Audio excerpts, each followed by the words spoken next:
So on December the 15th, Hardcore WoW made a return. If you're not sure what Hardcore WoW is, I'm going to tell you all about it, but if you do know what Hardcore WoW is, then it looks like basically everywhere you look on Twitch is streaming hardcore again. And that's because the community have called it Hardcore Holidays. And it began fresh on December the 15th, which Cargos put this video out basically explaining what's going on. So if you're in the NA, you're going to want to be playing on Bloodsail Buccaneers. And if you're on the EU, you're going to want to be on Hydraxian Waterlords. If you just do a quick /who, there's going to be loads of people all leveling. And this is Hydraxian Waterlords at the moment, but if you just whisper anyone in Mortal or Mortal 2, they'll direct you to someone that can invite you to the guild. This is a hardcore guild, so you expect to see people leaving very frequently because there'll be people dying very frequently. So let me just really quickly run through the rule set, because if you just came back and started playing WoW during Wrath or something like that, you would have missed the hardcore hype during TBC. Let me just give you a little bit of info on it. Now, the first place you're really going to want to start is downloading the hardcore add-on. So if you go onto classichc.net, don't go on hardcore.net like I did a minute ago. It's a very different website. So this is the one up here that you want, classichc.net. You can then download the hardcore add-on. It's got a bunch of features that have all been developed by the hardcore community, including in-game alerts,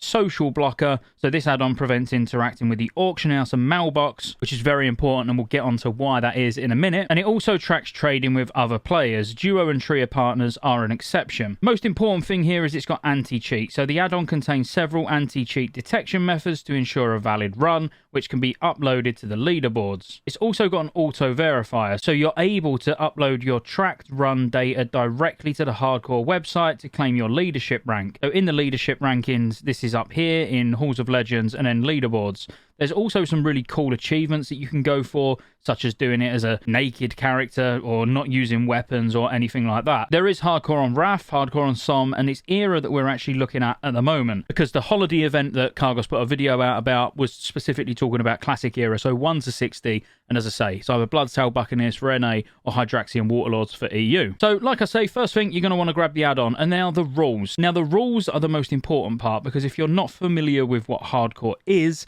then you could very easily make a mistake, just a little minor mistake that will completely invalidate your run. So the most obvious thing here, what you can see on Snacky's stream, if we just scroll down a little bit, is death equals delete.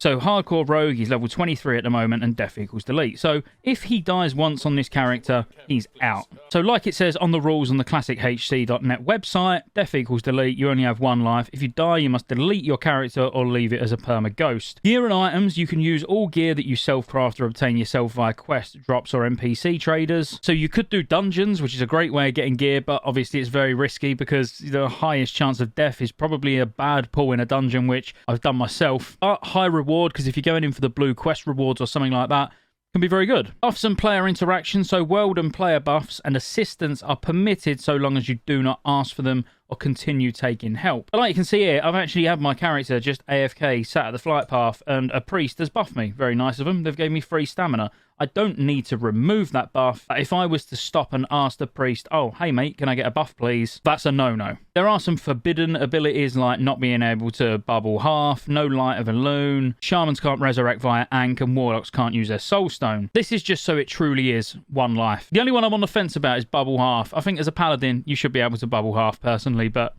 the rules are the rules. The key ones really is you can PvP if you want to PvP. There's no restrictions on profession gear. Auction house you cannot use at all. You can't mail each other gear. You can't trade people gear. You can't group in the open world unless you're en route to a hardcore dungeon. You're not allowed to use any sort of pay-to-win mounts. They're not pay-to-win really, but you know what I mean. You can't use any of the digital deluxe edition mounts. And an important one really is dungeons. So full hardcore dungeon groups are authorized, but only one run of each dungeon per character. Unique dungeon ID. Dungeon quests are authorized. And it's also got some levels that you should check. So what levels you can do the dungeons at. So, you know, the max level that you can be when you're doing Ragefire is 18. So it's worth checking these as well if you are going to go for a serious validated run. Now, I'd recommend watching Cargos' video that's playing now. I'll put a link in the description because he goes into all the detail of why they're doing it, when they done it last. A lot of things going on for charity as well. But ultimately, if you've never done hardcore before, it's a great time to get involved because there's going to be loads of people that you can group with. It is great fun, and I really enjoyed it last year during TBC when, you know, we was in between phase 1 and 2. I believe it was around the same time. You know, it was when phase 1 was all boring and on farm, waiting for phase 2 to come, and then the hardcore hype started, basically. I'm personally not getting involved this year. I just haven't got the patience anymore. I would like to, but I'm just doing so many different things on Wrath, leveling characters, raiding on different servers that I'm not even going to go into that at the moment. But, you know, I just don't have the time or the patience. But patience is the main thing, because if you want to try out hardcore, you need to be patient. Also, just before I leave you, if you want to know more about hardcore, check the video out that I done, I think it was last year, around hardcore, because even I go into a lot more detail there as well. But that's about all you need to know. Def equals delete. If you want to do it, you know the servers to go on. Feel free to go check Cargos' video out, check my other video out, and I'll see you on the next one. Oh, like and subscribe, obviously. See ya.